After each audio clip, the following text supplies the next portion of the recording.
Mga kaabyanan naton, ang gina-interview naton si Dr. Von Divesa, isa sa mga nagadalagan sa pagkakonsyal sa grupo sang Team Sulong Gugma. May nag-text sa Derisakon, Okay, sir. Doktor.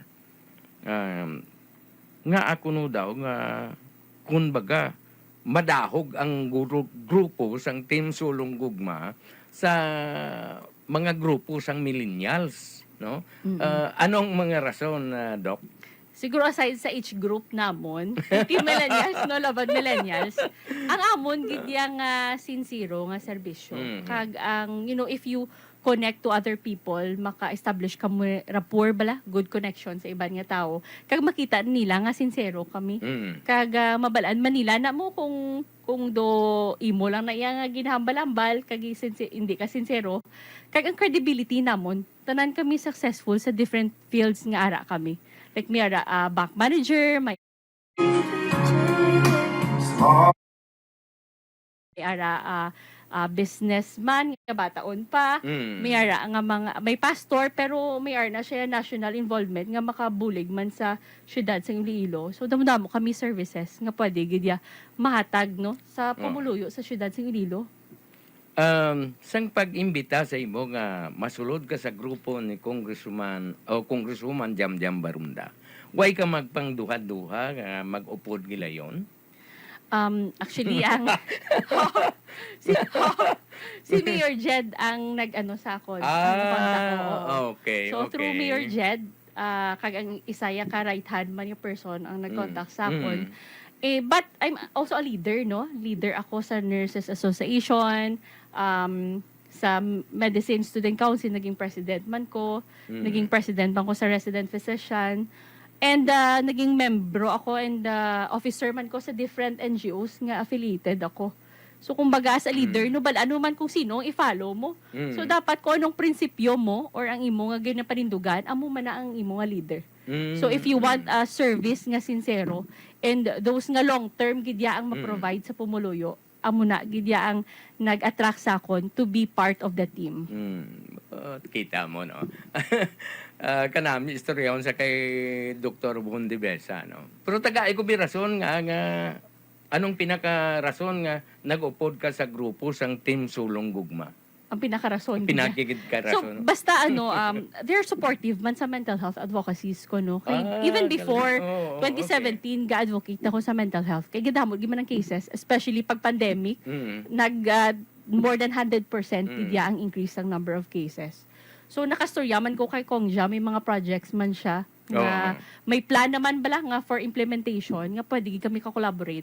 So aside from that, no, may mga discussion man kami day mayor kag ang iban ko nga mga councilor no nga candidates for our plans, no. And as a medical doctor nag-isahan nun nga kapadalagan subong and psychiatrist, amo na gid ang goal ko nga makabenepisyo gid ya ang syudad sang Iloilo. Mga kabyanan, isulod ko lang ining report nga nakuha ta antes kita magpadayon sa kay Dr. Von Divesa sa pagpamangkot.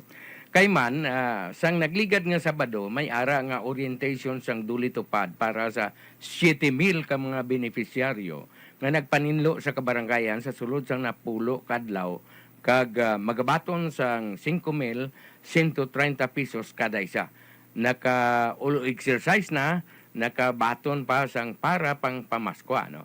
So ini sila nagahimo ni sila sang pagpulo panilhig, pagpanilo sa ila sini nga mga barangayan, pero may ara sila nga sweldo.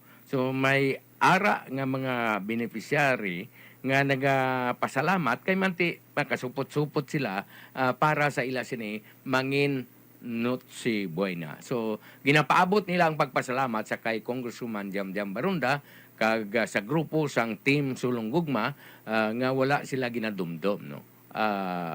Kundi ang paghimo lamang nila nga makabulig sila para sa mga pigado naton nga makakauturan. So kun nga ang damo sang mga financial assistance nga nahatag ang opisina ni Congresswoman Jamjam Barunda tungod sa rason nga madamo siya sang pangilala sa ibabaw kag kung damo ka pangilala madamo ikaw sang dapat nga kuhaan sang pundo nga madala diri sa imo sini nga distrito. So amo na mga kaabyanan nga kada semana may ara nga mga financial assistance nga ginahimo ang opisina ni Congresswoman Jamjam Barunda. Doktor, isa sang malamang kutanon sa mga pumuluyo sang siyudad sang Iloilo. Ining pagpangutang bala sang siyudad nga masyado kadalagpo. Kung ikaw ang palantawon, nagakabagay, nagakaangay bala ini? Well, as an advocate of financial education, actually against na siya sa rules ng financial literacy. Okay, if we don't need something, no, hindi kita kinalan mangutang. And iwasan gid yang pangutang as much as possible kung hindi man siya bala makabulig gid sa pumuluyo diri sa syudad. And one thing, no, as ordinary resident, no, di siya subong yung kapadalagan ko. Pero what I see is ang markets need naton gid man no sa mga pagkaon, pero nag-exist na siya nga daan even before mabutang ang mga establishments.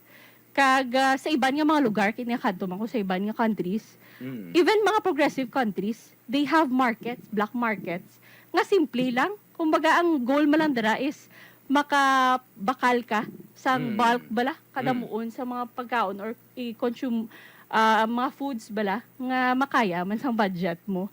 So, muna man ang goal sa market. Kag muna ang reason nga, nga hindi man, kung isipon ko lang gid as ordinary individual, no? Nga do hindi man need gid ya, nga magpabutang gid ya. Do mall na siyang gwa eh.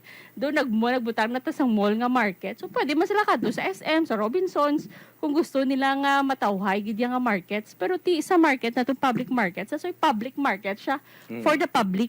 Pero kung amo ni nga ang katabo, ano gid saya, kumbaga, damo-damo sacrifices kag damo-damo vendors subong nga nag-stop because of what happened, no. So dako-dako gid siya yung impact, negative impact sa pumuluyo.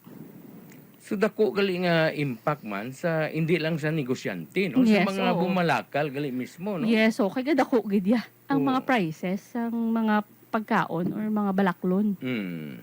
Mga kaabyanan naton, ining pagtaas ang taxes naton din sa syudad sang Iloilo, nakapamangkot ako sa isa ka negosyante. Kay actually gintipon man ini sila kuno sang una kag sugilanon sila sang mayor nga amo ni ang pagsaka abi sang taxes sa real property kag kun ano-ano pa nga klase taxes ang ginhimo. May nag-react nga isa ka negosyante sa kay mayor nga ang amo ni abi kataas gid, no. Pero ang sabat ni mayor, kaya kung hindi ka muyati, sa korte na lang tagitanay. Amo na mga kabyanan, nga daw nahamot ang iban nga mga pumuluyo sa mga aktwasyon sang mayor, no? Kag ang city council naman niya, daw rubber stamp man sa pag-aproba sini, kabangdanan nga subong sila ang ginabasol sang mga pumuluyo. Tungod nga ginabasol sila, doktor, ang laban-laban sini gambal mga pumuluyo dapat na ni isla ng grupo sang city council. Pero anay ka, lawagon ko liwat ang grupo sang Team Sulong Gugma para may baluan nyo, no, sa mga pumuluyo tanga nagapamati subong. Ang grupo sang Team Sulong Gugma dari mga kabiyanan kundi ginapangunahan ni Congresswoman Jamjam Barunda kag ang ila sini nga Vice Mayor sila Bla Barunda ginsundan sang mga konsyales. Sanday Doc De Besa, Attorney Piscina, Pastor Flores, Oñate, Ramos, Capulot, Espinosa, Herotse, Mabilog, kag Solweta. So, amuna ang ilasin nga grupo nga kung in kaso, por kaso, mga kabiyanan sa pag-abot sang eleksyon, hindi ka mo mag-o sa sini nga grupo, kay ang ini nga grupo magabulig sa mga pumuluyo, sa kung ano man nga kinanglano ninyo, nga hindi rubber stamp katulad subong nga grupo sang City Council. May malipot kita nga timpo, Dr. Von Divisa. Kasi may nalipatan kang gusto mong ipalayag sa aton nga mga tagpalamati. Actually, may ako mga mental health advocacies, no, sa mga barangays, lecture kami and the other institutions, sa schools, companies, no, discussing about mental health and different mental disorders, no. Pud sang akon nga bana si Attorney Divesa. So, continuous ni siya yung advocacy namon. aside from